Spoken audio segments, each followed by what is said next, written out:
خو زما په خیال باندې یو ښه تعریف او لنډ تعریف دا دی چې هغه لنډه قصه چې هغه د خپل فني لوازماتو لاندې ولیکلی شي، خاص فني لوازمات چې کوم د افسانې دپاره مقرر شوي، د دغه فني لوازماتو لاندې چې کومه قصه ولیکلی شي، کومه واقعه، کومه پیښه، نو دغه ته افسانه ویلی شي. خو د فني لوازماتو پکې خیال ساتلی شي او هغه فني لوازمات چې کوم دي نو هغه بیا د دې دپاره مقرر کړي شوي دي. چې شایق صاحب چې څنګه د دمې نه مونږ راشو او تاسو یو افسانه دوه د نمونې په تور وړاندې کړئ، نو بیا مونږ باس کوو، نو بیا به خلکو ته مخکې بله او غر صاحب یوه خبره ده چې د نمونې په توګه باندې هم، خو په دې کې به زه هغه تاریخي افسانو لنډیز ویمه کومه چې د کونډه جینۍ چې کوم ده د دې افسانې نه مخکې چې کومې اولنۍ افسانې ګڼلې کېږي، نو بیا به افسانې نه وایو. نه هغه دغه افسانې به دغه دوه افسانو لنډیز به زه وړاندې کړم چې کومه باندې باس دی چې آیا دا ړومبنۍ دي او که نه دي، او که نه دي. او زما په خیال باندې ډېر کسان به زمونږ ډېر ملګري داسې چې هغې به دا افسانې تر نن ایمې ته به رسېدلي، خو دا افسانې به یې نه کتلي. د قلندر مومند صاحب وینا ده چې اولنۍ افسانه چې ده نو دا په لړم پیرنګي لیکلې ده او دا افسانه چې ده نو دا په یو کتاب کې چاپ ته، او دغه کتاب د کلکتې نه په کال 1902 عیسوي کې دغه کتاب چاپ شوی دی. او دغه کتاب څه دی؟ دا د پښتو لغت دی، یعنی ډکشنري ده. او په دې ډکشنري کې اخر کې دوه نثر ورکړی شوي دي. نو په هغې کې خو هغه یوه چې ده نو هغه د انجیل نه ترجمه ده، او هغه دویمه بې سرخطه یعنې بلاعنوانه قصه ده که نه.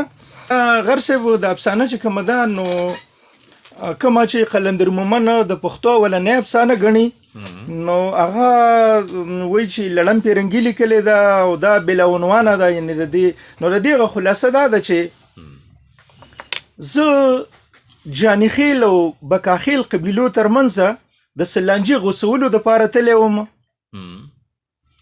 ما د یو سړي په تندي د زخم نښه ولیده. تپوس مې وکړه چې دا په څه؟ هغه خپله قصه داسې تېره کړه: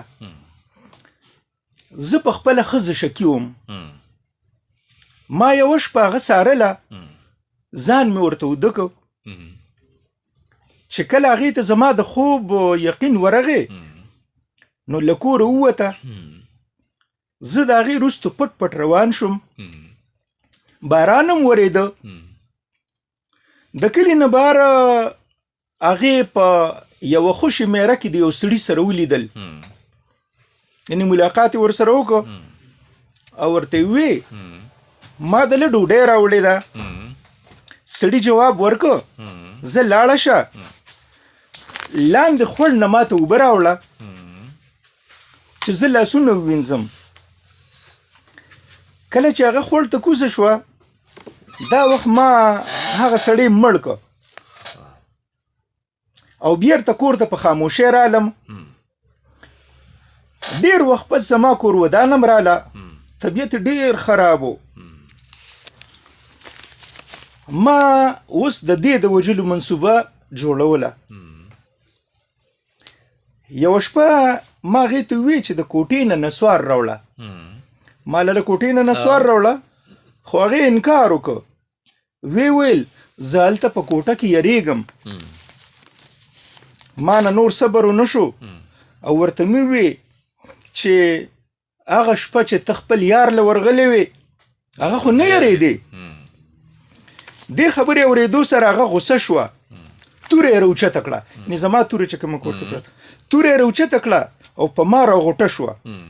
ولې ما قابو کړه او په ځای مې مړه کړه. په دې جګړه کې زه په تندي جوبل شوم او دا د زخم نښه جوړه شوه. په دې ځای باندې افسانه ختمه شوه. نو دا قلندر مومند وایي چې دا د پښتو اولنۍ افسانه ده.